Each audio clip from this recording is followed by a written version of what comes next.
લે આવી ગઈ તું? હા આવી ગઈ હો. હાશ ઘરે આવીને તે નિરાશ થાય.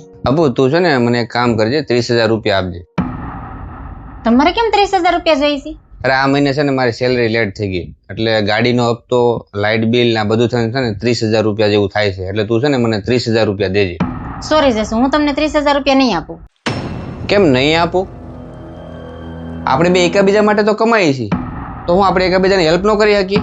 પણ હું તમને મારા પૈસા હું કામ આપું? અને તને ખબર છે અપુ, જ્યારે તને નોકરી મળી ત્યારે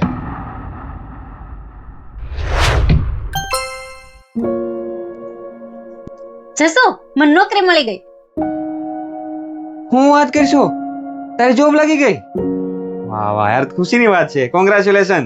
હવેથી ઘરનો ખર્ચો બધો હું ઉપાડે. હું હવે ગાંડા જેવી વાતો કરીશું? હું કમાતો હોય તારે ઘરનો ખર્ચો ઉપાડવાનો હોય કઈ? પણ હા, આપણે એક કામ કરશું, મારી સેલરીથી આપણે ઘર રાખશું અને તારી સેલરી આપણે છે ને સેવિંગ કરશું. ના હો, હું તમને ઓળખું છું, મને બધું યાદ છે. જ્યારે હું ભણતી હતી ને ત્યારે તમે કરેલી બચત બધી મારા ભણવાના ખર્ચામાં વાપરી નાખી. એટલે હવે આપણે એવું કરશું, મારી સેલરી છે ને આપણે બધી ઘર ખર્ચમાં વાપરશું અને તમારી સેલરી છે ને આપણે બચાવશું. ખરેખર મને બહુ સમજદાર પત્ની મળી છે. સાચું કહું, તારા જેવી ઘરવાળી હોય ને તો ક્યારેય કોઈ ઘરમાં ઝઘડા જ ન થાય. અબુ બસ આ જ ફરક હોય છે. જ્યારે એક મર્દ કમાતો હોય ને ત્યારે એની પત્નીની નાનામાં નાની ઈચ્છા પૂરી કરવાની કોશિશ કરતો હોય. અને અબુ તને ખબર છે ને, તારી પાછળ મેં જેટલી બચત કરી હતી ને એ બધી વાપરી નાખી. શું કામ? તને ભણાવવા હાટું, તને કંઈક બનાવવા હાટું, સમાજમાં તારું નામ થાય, તું બે પૈસા કમાઈ શકે. અને આજે જો તું કમાશો, કદાચ મારાથી વધારે કમાશો, તે એમ કહી દીધું મારી પાસે પૈસા નથી, હું તમારી મદદ નહીં કરી શકું.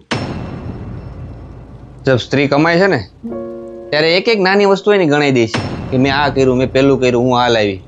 પણ જ્યારે મર્દ કમાય છે ને એ આવું કાંઈ નથી કરતો, એ કોઈ વસ્તુ ગણાવતો નથી ક્યારેય.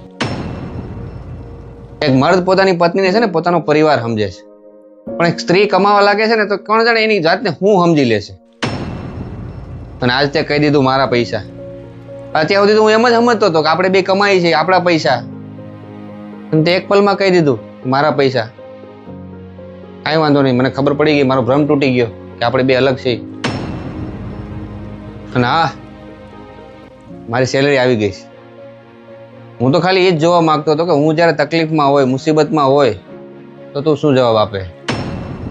જમવાનું બની ગયું છે, મન થાય ને તો ખાઈ લેજે.